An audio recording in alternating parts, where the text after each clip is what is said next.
Well, hello everyone, and welcome to another important installment in the U.S. Capitol Historical Society's ongoing series of webinars that explore topics in American history and congressional history. My name is Samuel Holliday, and I have the tremendous privilege of serving as Executive Vice President of the U.S. Capitol Historical Society.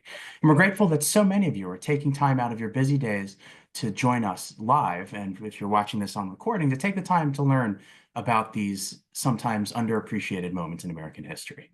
Before we get into our compelling presentation this afternoon, I'd like to do a little bit of technological housekeeping. If you've joined us before, you know that we love to use this Zoom webinar platform as an engaging way to present public history, even miles and miles and miles apart. So as you're listening to Mr. McDaniel present his information, the story of Lester Hunt, if you have content questions for him, you can put those sorts of matters into the Q&A section so we can pose those questions to him at the end of the presentation. Now, if you're having technical difficulties, if you think you need some troubleshooting assistance, you can put those sorts of matters into the chat section so that Vincent or I can handle those in real time. But again, any of the substantive content-based questions should go in the Q&A, which has a little question mark and a speech bubble at either the top or bottom of your screen, depending on what sort of device you're using to join us today. Now, this is normally where I'd pass off to Jane Campbell, our president and CEO. She's unavailable due to a family matter, but I have the honor of stepping up and serving as your host for today's program in her stead. And she sends everyone her appreciation for your joining us today. Lester Hunt was the kind of person we'd all want to be part of our government. He was kind and empathetic, decent, honest, and hardworking. Though a Democrat in a deeply conservative state, Hunt never lost an election. He served in the state legislature as Secretary of State and governor before being elected to the U.S. Senate in 1948. Hunt was easily the most popular politician in Wyoming during his time. However, as one of his eulogists said, Lester Hunt was ill-prepared for the cruel, brutal, rough aspect of national partisan politics. Soon after arriving in Washington, he had a confrontation with Senator Joe McCarthy that would eventually contribute to the destruction of both men. Joe McCarthy's Cold War witch hunts targeted people with same-sex attractions as much, maybe more, than those with communist sympathies. This introduction to Rodger's book sets the stage for a story of the most wretched political blackmail in American history. It led to Hunt taking his own life in his Senate office in 1954, and it was largely hidden from history until Rodger's book brought forward the tragic story. While Hunt's death was tragic enough, readers will find even more about which to lament upon learning about his extraordinary life. Dying for Joe McCarthy's sins is not only Lester Hunt's story, it's the story of America during the virulent early years of the Cold War, of McCarthyism, and how the voluntary death of a Wyoming senator helped to bring the curtain down on Joe McCarthy's political show. Rodger McDaniel, our wonderful scholar and speaker today, was a Wyoming state legislator himself from 1971 to 1981, and the Democratic Party nominee for U.S. Senate in 1982. He received a law degree from the University of Wyoming in 1980 and a Master of Divinity degree with honors from the Iliff School of Theology in 1999. He was a 2000 fellow at the College of Preachers National Cathedral here in Washington, D.C., now the Cathedral of Faith and Culture. Cathedral College of Faith and Culture, excuse me. There he studied what it means to worship God on land taken from indigenous peoples. He was director of the Wyoming Department of Family Services and headed the state's mental health and substance abuse programs from 2003 to 2011. In October 2023, he retired, having been pastor of Highlands Presbyterian Church in Cheyenne, Wyoming, for 15 years. Rodger has written 5 books. The first was Dying for Joe McCarthy's Sins, the suicide of Wyoming Senator Lester Hunt, the Wyoming State Historical Society's best nonfiction book of 2013, and it was featured on Rachel Maddow's podcast show Ultra during season 2. His most recent book is Profiles in Courage, Standing Against the Wyoming Wind, a collection of stories of marginalized people or their advocates who stood courageously against the prevailing culture. The Sagebrush Gospel was published in 2014, followed by Howard Zinn and Lois Matonen Fist Fight in the Equality State, excuse me for butchering the pronunciation there, Rodger, in 2018. The Man in the Arena, The Life and Times of U.S. Senator Gail McGee, was published in September 2018 by the Potomac Books and University of Nebraska Press. It was the 2018 Wyoming State Historical Society's best nonfiction book, In his review of the book, our friend Don Ritchie, the historian emeritus of the U.S. Senate, wrote Rodger McDaniel is a fine writer and a thorough researcher. His account of the U.S. Senate in the 1960s and 70s is solid and convincing. He has produced a study that should appeal to anyone interested in the Congress's role in American foreign policy, the Vietnam War, and 20th century American politics. So, with all of that said, Rodger, we are honored and delighted to have you here with us today to tell us the story of Senator Lester Hunt, who died for McCarthy's sins. Please take it away and help us learn more about this important chapter of American history. Thank you for that, Sam. I'm grateful to be here and have an opportunity to tell Lester Hunt's compelling story. And thank you all for attending today. I hope you'll find this story to be as fascinating as I have over the years. The book was published in 2013, and in the last year or so, there's been a renewed interest in Lester Hunt's story, I suspect, as a result of what's going on in national politics. But I call it sometimes the one of the most important stories that was almost never told. There were people who just didn't want the story to be told, and of course, some of them were those you'll learn about who blackmailed Senator Hunt. But Senator Hunt's widow, Nathel, fought tooth and nail for the rest of her life to make sure the story didn't get told because she didn't want her son to be dragged through that all over again. T.A. Larson was the preeminent historian in Wyoming for many, many years, wrote a textbook that was used in colleges and high school for decades. And he knew the story, and in his original manuscript, he included the whole story of the blackmail of Senator Hunt and his suicide. And when he sent the manuscript to Mrs. Hunt to ask her to fact check it, she instead hired a lawyer and threatened to sue Doc Larson and said, if you publish that, we will sue you. And so for years, all that people knew when they studied Dr. Larson's book was that on June 19th, 1954, quote, overcome by personal and political problems, Senator Hunt took his own life. So it's a great story. I worked for Congressman Tino Roncalio for the last 4 terms he was in Congress. Tino knew Lester Hunt personally and knew the story, but the most Tino ever said was they treated that man very badly. You know, this was a time when homosexuality and suicide were taboos. People didn't want to talk about it, and therefore Senator Hunt's story did not get told.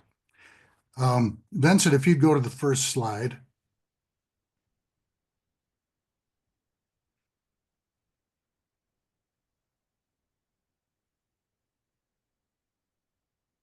The impetus for the book was a random Facebook friend request in 2011. Buddy Hunt sent me a Facebook friend request, and he had I could still write a weekly column for the Cheyenne and Laramie newspapers, and a friend had shared my columns, and he was interested in having a conversation, and so we visited by telephone, and I said to him at some point, I think somebody really ought to write your father's biography, and he said, well, why don't you do that? And that was the impetus behind it. I went to Chicago and spent a week with Buddy talking about the history of the events around Senator Hunt's life, and found him to be a delightful fellow who said to me, if you write this book, any question you ask, I will answer because I just want the truth. And interestingly, his sister Elise was also alive at the time. They both have since passed away. But I talked to them separately, and I asked Elise, why do you think your father took his life? And she said it was the cancer. And that was sort of the family myth that grew up around the suicide. Buddy, on the other hand, blamed himself for his arrest in 1953. And I asked him how he had dealt with that over the years, and he said years of psychological therapy. And so each of them was, I think, pleased to find out the truth. once the book was published and they had an opportunity to read it. If you go ahead to the next slide.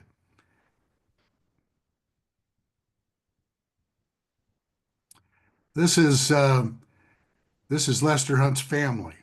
Father William, his mother Viola, his brother Clyde, who interestingly committed suicide 2 years before Lester did. And then there's Elise and young Lester. He was born in Atlanta, Illinois. His mother, a very interesting person who was the chairman of the local Women's Christian Temperance Union and exacted a pledge from young Lester to never drink alcohol. And he never did. Um, William, his father, was a railroader and a union activist. Um, he had his right arm amputated in a train accident. His best friend had his left arm amputated in a train accident. And so at Christmas time, they joked how they would buy a pair of gloves, and one would take the left-handed glove and the other the right-handed glove.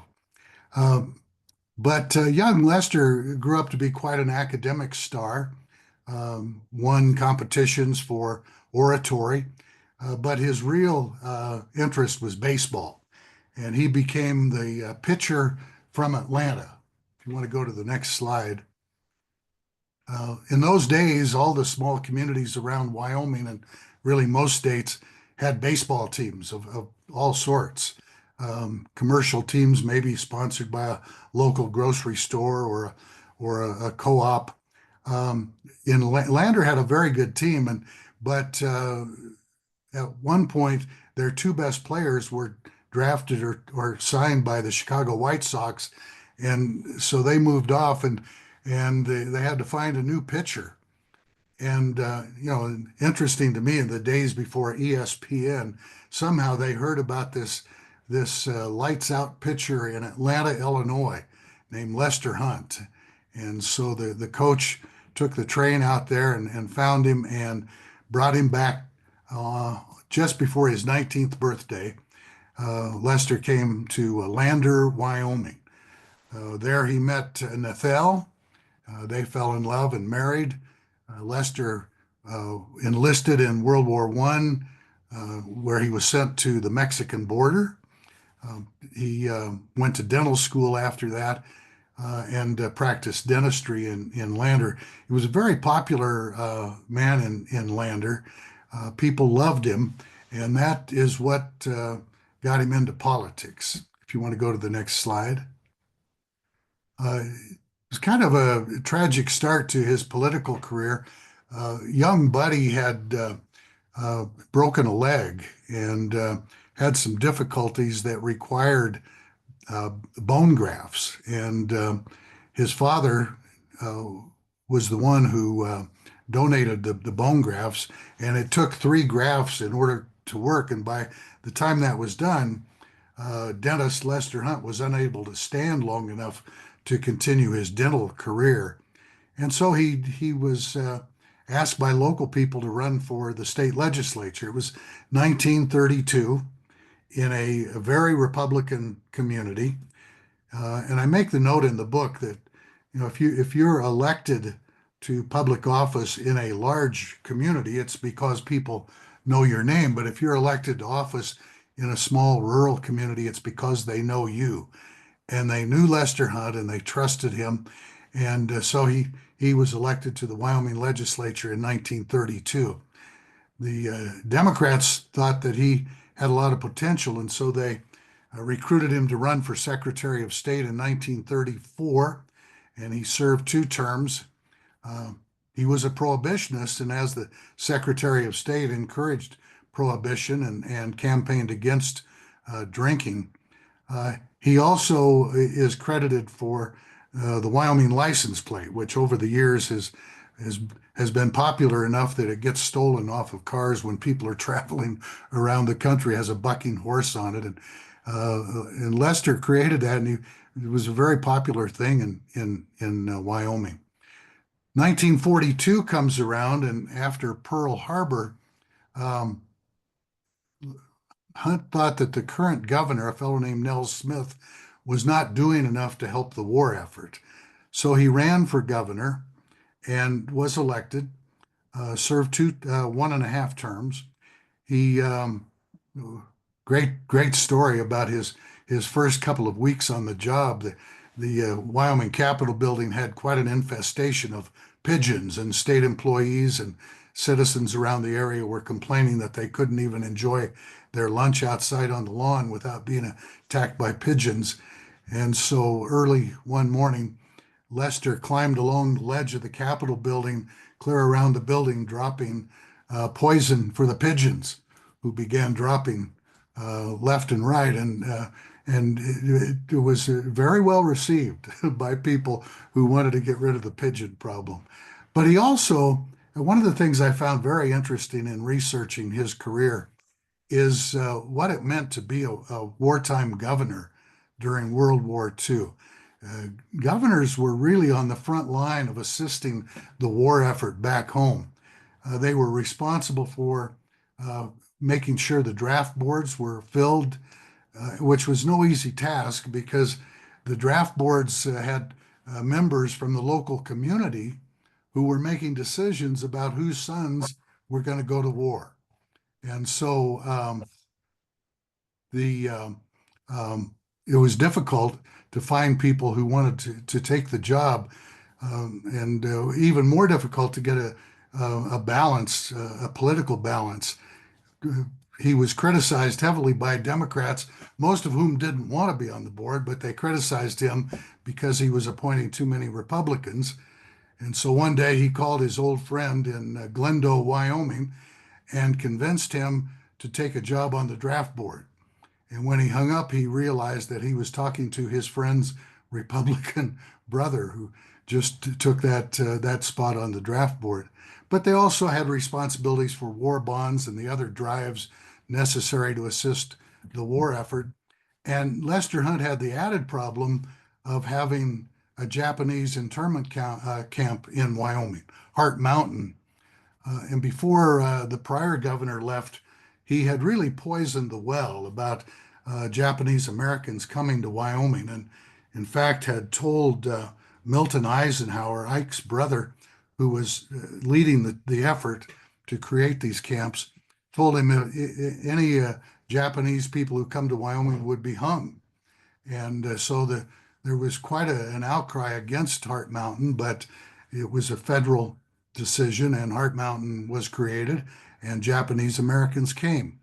And then, in administering that, he would get requests for help from farmers whose sons were off at war and they needed help harvesting the crops. One letter in particular in his files always stuck out with me.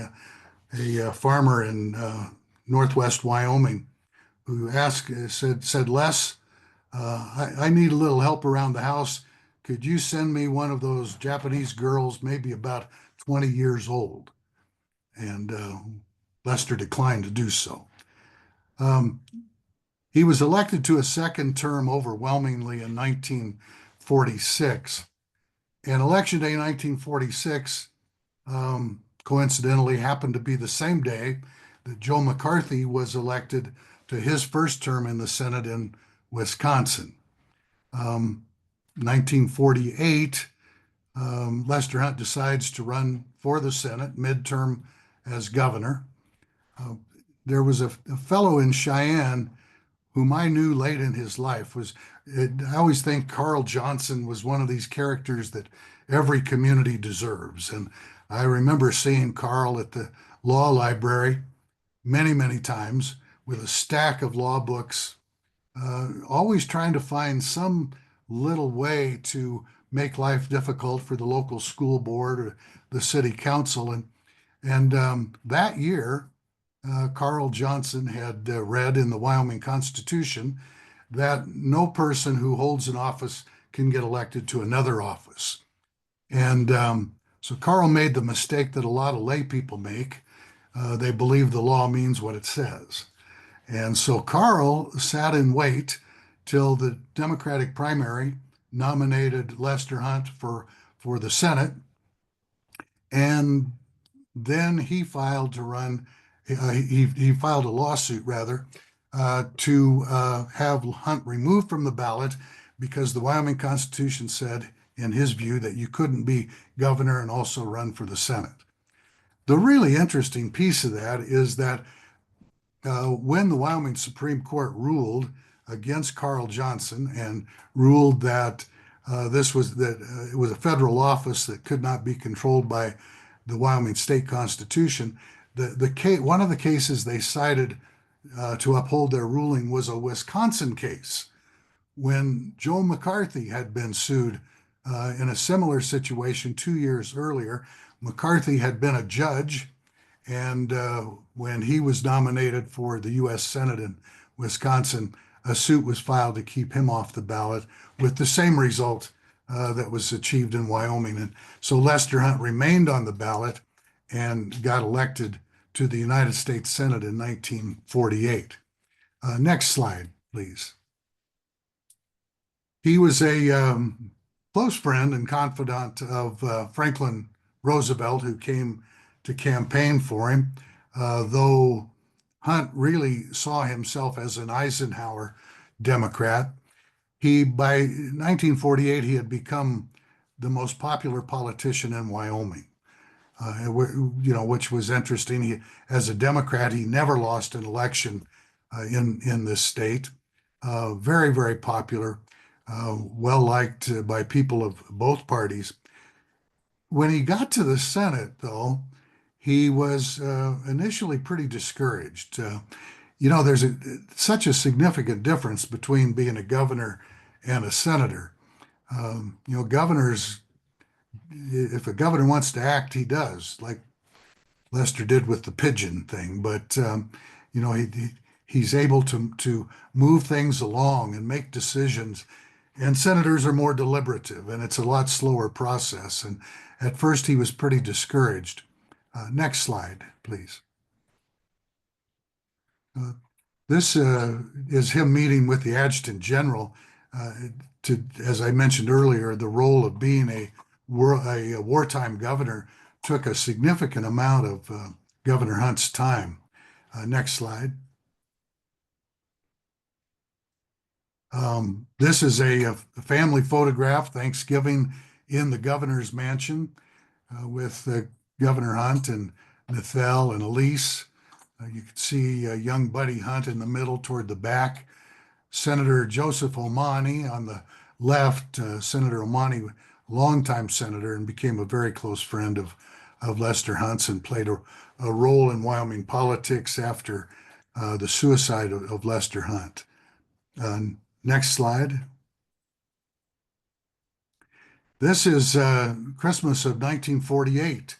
He's just been elected to the Senate, and there's a stack of mail from around the country that came to congratulate him on his election. And the day after Christmas, he and Nethel got into their car and drove to Washington to begin his Senate career.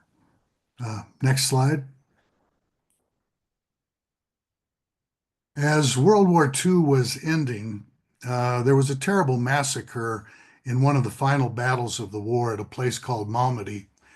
And the German troops massacred dozens of American soldiers. And after the war, they were arrested and they were tried and convicted.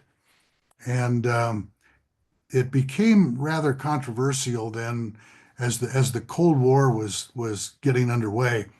The Russians said that the Americans had tortured the Nazis to get their confessions.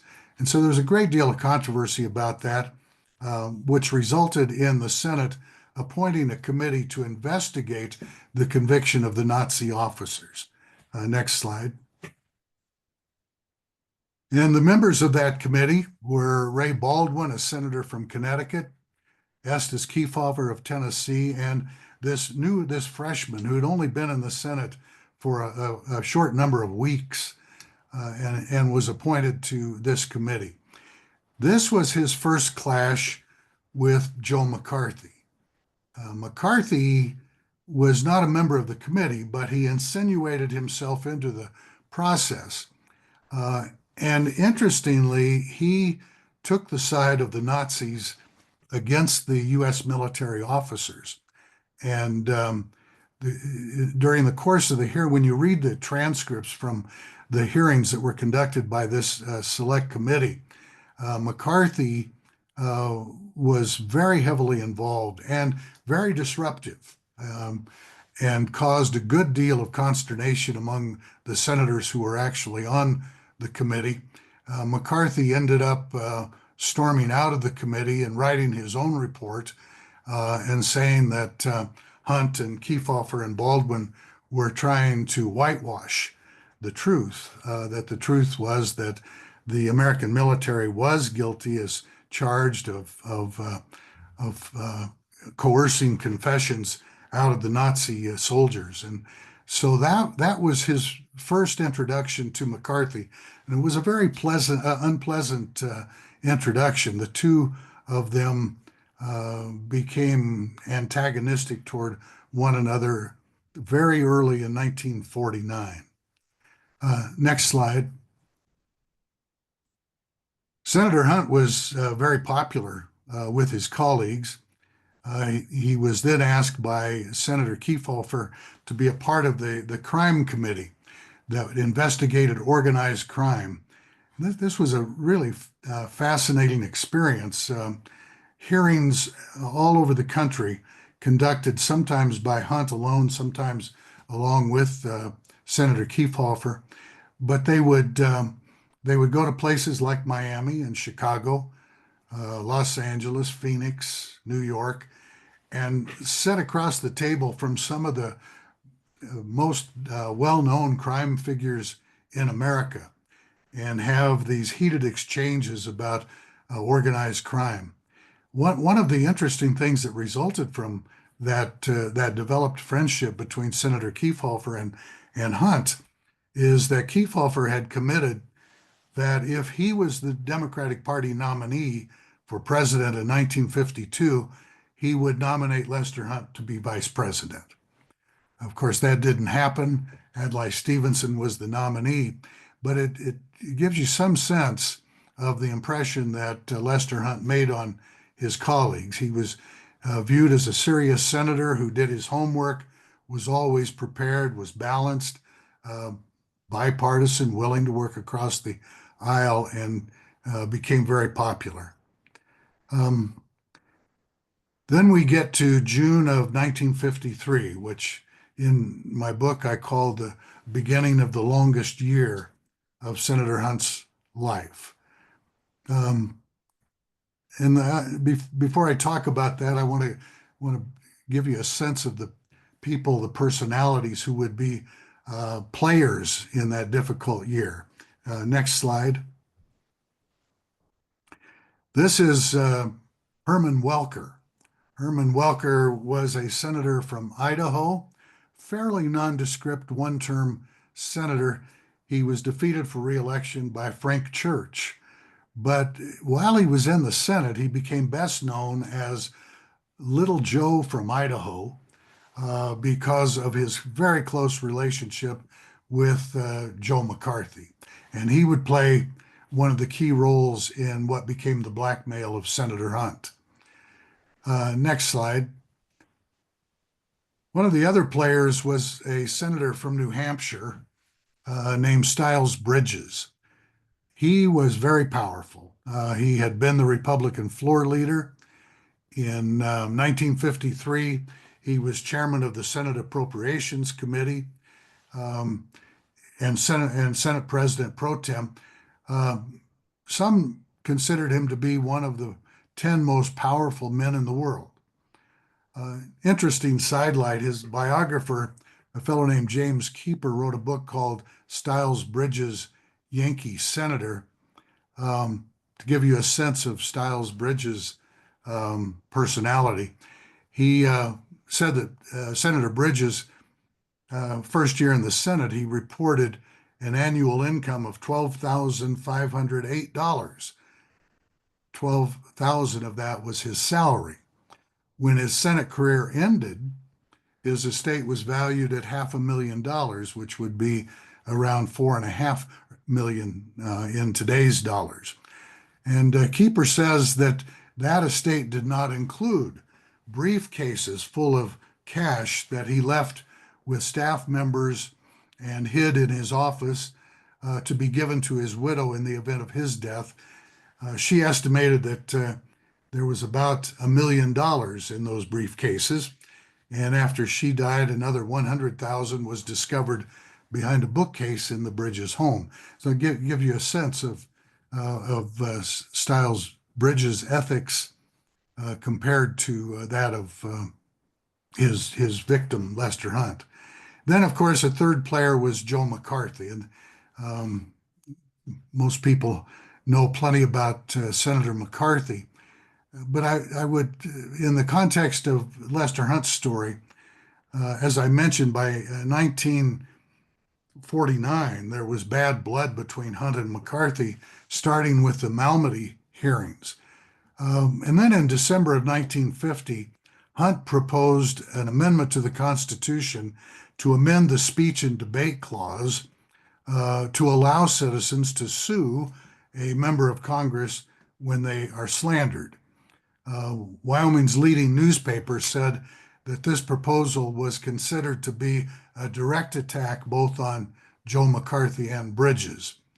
Hunt was pretty open about his disdain for McCarthy. He called him a drunk and a liar. Senator Hunt and his wife had a home on a hill that looked down across an apartment complex in which McCarthy lived, and Hunt talked about he could look out his kitchen window and see McCarthy drinking and womanizing. He was just not Lester Hunt's kind of guy. And I wrote this in the book. There are people like Lester Hunt for whom people like Joe McCarthy are unfathomable. In Wyoming, Hunt had not encountered people like McCarthy, people willing to say anything to get attention, even as they denigrated the very democratic institution that gave them a platform. McCarthy exhibited a lack of personal integrity that was foreign to the way in which Lester Hunt lived his life and viewed his responsibility as a United States Senator. So two very, very different people on a collision course that would end up, as I said in the introduction to the book, ruining both of their lives. And then the fourth character in the story is Buddy, Senator Hunt's namesake, Lester Hunt Jr., whom they called Buddy. He was a very interesting young man. He felt it was not appropriate for the son of a governor and a Senate candidate to go out of state. Oh, thank you for changing that slide. And so he enrolled at the University of Wyoming. And partway through his sophomore year, his advisor noticed that Buddy was a very rigorous student and nominated him for a Rhodes Scholarship and encouraged him to go elsewhere where he would have more rigorous course of study. And so he ended up at Swarthmore College, where he graduated with a degree in history, and during that time was involved in anti-McCarthy demonstrations, which caught the attention of Joe McCarthy. And one day, an elevator operator in the Senate building who knew young Buddy Hunt told him that McCarthy had been on the elevator with a friend, and he had overheard the conversation, during which McCarthy said, I'm gonna get Senator Hunt. He can't control his son and what he's doing, and I'm gonna make sure that something's done about it. Buddy taught English in Mexico and Havana. In the pre-Castro days, he went to the mountains to teach literacy to Cuban peasants before he enrolled in seminary at the Episcopal Theological School. Okay, next slide. Oh, I'm a little bit ahead of myself on the slides, but that's all right. You can leave that up. Then came June 9th, 1953. One night, Buddy Hunt was in Lafayette Park. He was walking through the park and encountered a member of what the District of Columbia Police Department called the Pervert Elimination Squad. This was a group of officers created at the urging of Joe McCarthy to identify and arrest homosexuals. And they were particularly interested in arresting those who worked for the government. After McCarthy had difficulty finding evidence that the State Department was filled with communists, Stiles Bridges recommended to him that he focus on homosexuals. And so McCarthy talked about his belief that homosexuals were a national security risk and that they needed to be outed.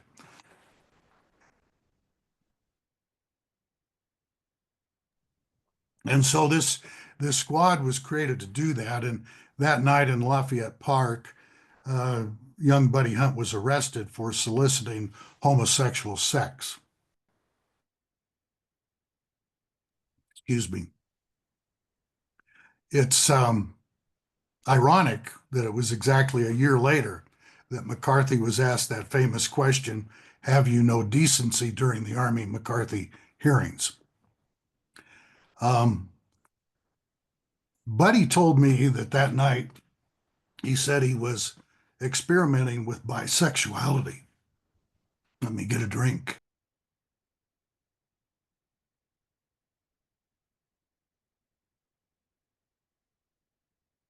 Some of you may remember something called the Kinsey Report, which was a report written in 1948, a survey of human sexuality in America. And in that report, the finding was that about 36% of all American males had experimented with bisexuality. And Buddy said that was what he was doing that night in Lafayette Park. The detective assigned to the case was a fellow named Roy Blick. And after spending some time with Buddy, he recommended that no charges be filed because, first of all, Buddy was not a government employee. He was not one of those they were really looking to catch in their efforts. And since he was not a government employee and he was a seminary student, Blick felt there was little likelihood he would reoffend. And so he recommended no charges be filed. At about that time, Senator Bridges learns of the arrest. And when you look at his notes in the file of his papers in New Hampshire, in his handwriting, he thought that it was Senator Hunt who had been arrested, and didn't know that Buddy was the namesake. And then he heard that the charges were not going to be filed. So as things progressed, the detective was summoned to Bridges' office. He and Welker then interrogated Detective Blick about why the charges were dismissed. And he explained that Buddy was a seminary student, not a government employee, not likely to reoffend. And so he saw no reason to charge him. He left the office, was called back later that night. This time, Senator Welker said that he told Detective Blick that he had heard that a bribe had been paid to make sure charges were not filed. Blick denied having done anything wrong, but he was called back a third time to Senator Bridges' office, and this time told that Welker had learned that a $2,000 bribe had been paid. And again, Blick denied it. But the next thing Blick knew was that he and the assistant U.S. attorney who had made the decision not to file charges had been taken off the case. A new detective was appointed and a new assistant U.S. attorney, and charges were filed. In the meantime, Buddy had returned to Cuba, where he was still teaching, and he was summoned back to stand trial. And about this same time, Buddy was expelled from the Episcopal Theological School because they had a strict rule to not admit homosexuals. So Buddy learned about the same time that he had been expelled from seminary, as he learned that he would have to come back to face trial. That's when the threats begin. Um, and it was a constant barrage of threats that began with a break-in at the Hunt home over Christmas while they were back in Wyoming. Nothing was taken, but the home was ransacked. Then there was a fellow in Wyoming who was the athletic director, very popular man, who also knew Herman Welker from days they played baseball in Idaho. And Senator Welker conveyed through him the threat that if Hunt did not withdraw from the race, or that if he decided to run, that they would expose his son's homosexuality. Buddy asked me how could they blackmail my father with information that was public. Truthfully, it wasn't public. The Democratic National Committee man was a fellow named Tracy McCracken, who owned almost every newspaper in the state and made sure that for the most part, the story never made a newspaper. And so the story wasn't told, but now the threat was that they would, if Hunt ran, that they would print up a wanted poster like thing with Buddy's picture on it and put it in every mailbox in Wyoming.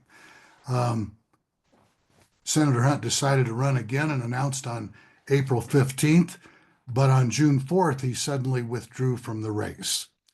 And that followed an offer from the Eisenhower White House to appoint Senator Hunt to a fairly high-ranking job that would be safe if he agreed to resign from the Senate and not run it again.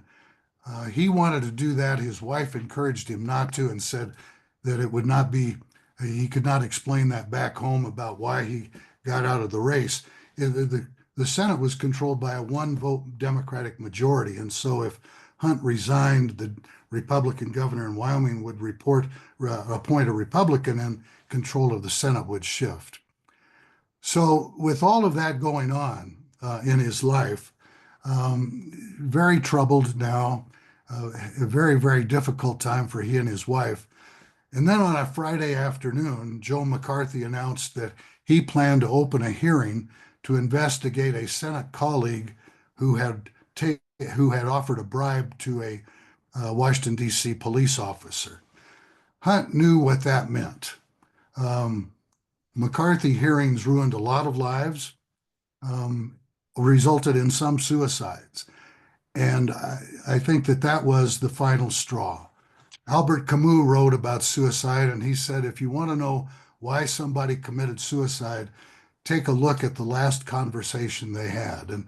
And I think in this case, it was McCarthy's threat on Friday afternoon that resulted in Lester Hunt going to his Senate office building the next day and taking his own life. That was on June 19th, 1954. The memorial in the Senate was on June 30th. Almost unbelievably, both Welker and Bridges spoke fondly of Hunt at that event. Then 1 month later, Ralph Flanders, a senator from Vermont, introduced a resolution calling for McCarthy's censure. And so while there's certainly no direct evidence that McCarthy was censured because of his role in the suicide of Lester Hunt, the timing is suspect. And while McCarthy had caused a lot of trouble, including other suicides, Lester Hunt was a member of the club. And I think his suicide touched people very deeply. And I would believe that it had a lot to do with the final decision to censure Senator McCarthy. Last slide, please.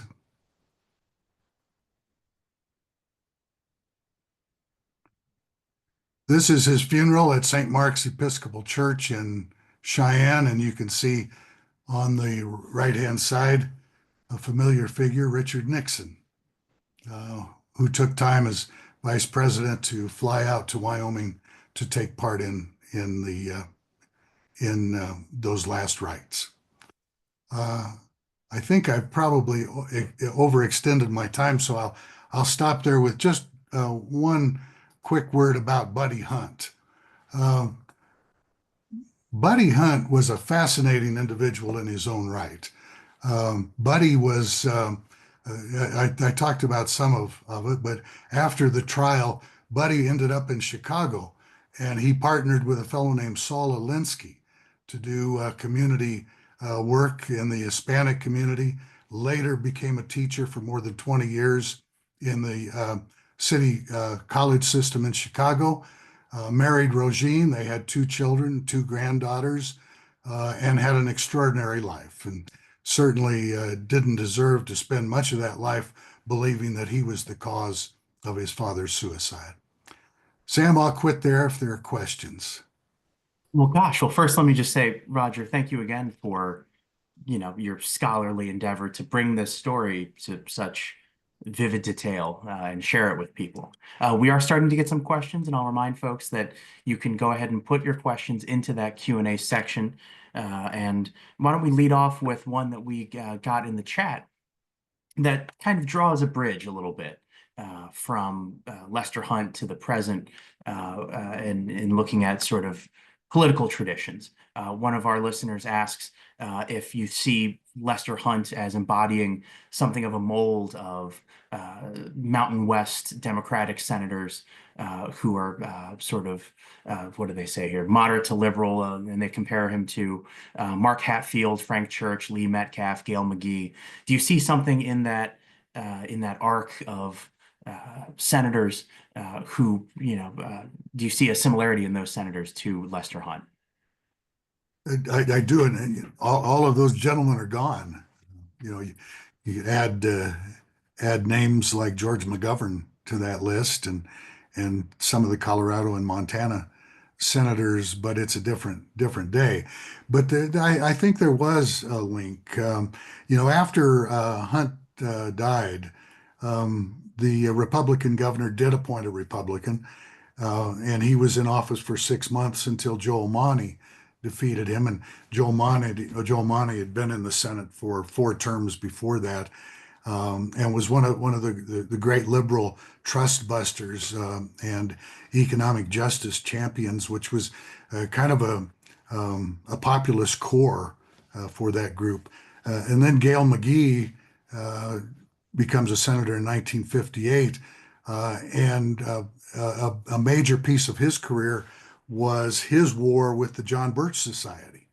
And so you did have, that sort of core battle that went on with Hatfield and with many of the other names that you mentioned.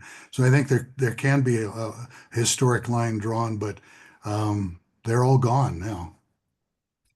And absolutely, well put, sir. Well reasoned. A lot of our listeners, astute lovers of not only history but film history, have raised the question that we thought we might get, which is, they saw the parallels between the story, the tragedy of Lester Hunt, and the popular novel turned film, Advise and Consent. So, between the plot of that fictionalized story and its relation to this, history that you've just shared. Can you speak a little bit to what we know of the connection between those two, between, the story of Lester Hunt, the actual story of Lester Hunt, and the novelized story of Advise and Consent? Yeah, gladly. Very interesting. As I mentioned, there were people, some people who knew the story. Drew Pearson knew the whole story. If you read his diaries, he had a long friendship with Hunt, and he knew it all along. Hunt had sworn him not to tell the story because he thought it would kill his wife after all she'd been through. But after the suicide, he did tell the story, and people in power came down on him with a ton of bricks. And Alan Drury was United Press International correspondent in the Senate, so he knew the story as well. And instead of telling the story, he wrote this fictional account called Advice and Consent, where ironically the bad guy in the story is the senator from Wyoming. But if you read my book and then pick up Drury's and read it, you'll find really fascinating parallels to the whole story. Homosexuality is an issue, um, and at the end of the book, the majority leader goes to the senator who had caused all the trouble and says, you might stay in the Senate, but nobody will ever pay any more attention to you," and that was his punishment. Absolutely. Well, and speaking of punishments, you mentioned that there was the motion to censure Joe McCarthy. Would you mind, if you're up for it, sharing with us sort of the epilogue on what happened to Joe McCarthy, in case any of our listeners, are not as familiar? Well, the resolution to censure him was introduced a month to the day after the Senate memorial service for Senator Hunt.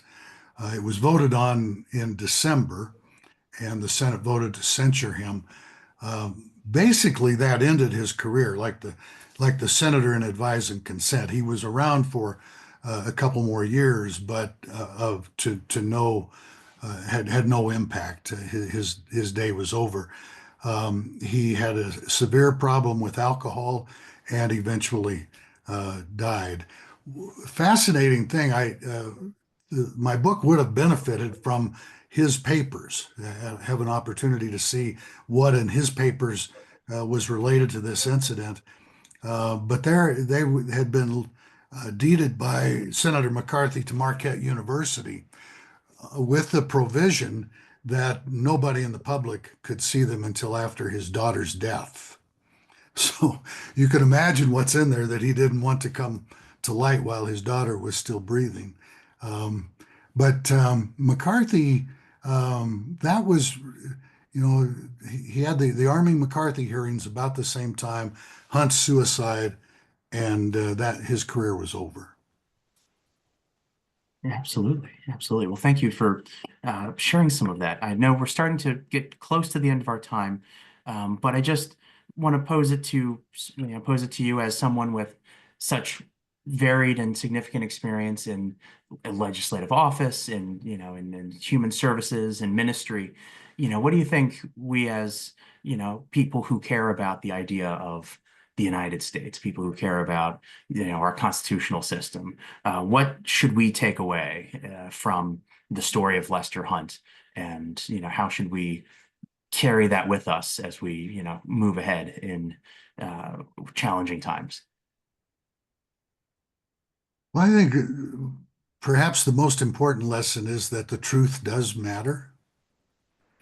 And the truth is of such vital importance to a democracy, and yet it is so fragile. A guy like Joe McCarthy can come along and virtually take over the political environment in the country with untruths, misinformation, lies that don't get countered. And if they don't get countered because of people's fear, they grow and become out of control. And so I think that a reckoning with the idea that truth is the critical foundation to a democracy is probably the greatest lesson of Lester Hunt's time, as well as the times in which we live. Very well put, Roger. Thank you so much. And again, thank you for taking the time to share this story. I know, Vincent, if you can pull up the upcoming events, we continue our presentations of important chapters of American history and congressional history. We've got some webinars coming up that may be of interest to you. We've got our old friend Jamie Stein is coming back to talk about the life of Lucretia Mott, suffragist and abolitionist. We're going to be exploring James Garfield's tragic role, again, as somewhat of a tragic story, but important story in the creation of the civil service system.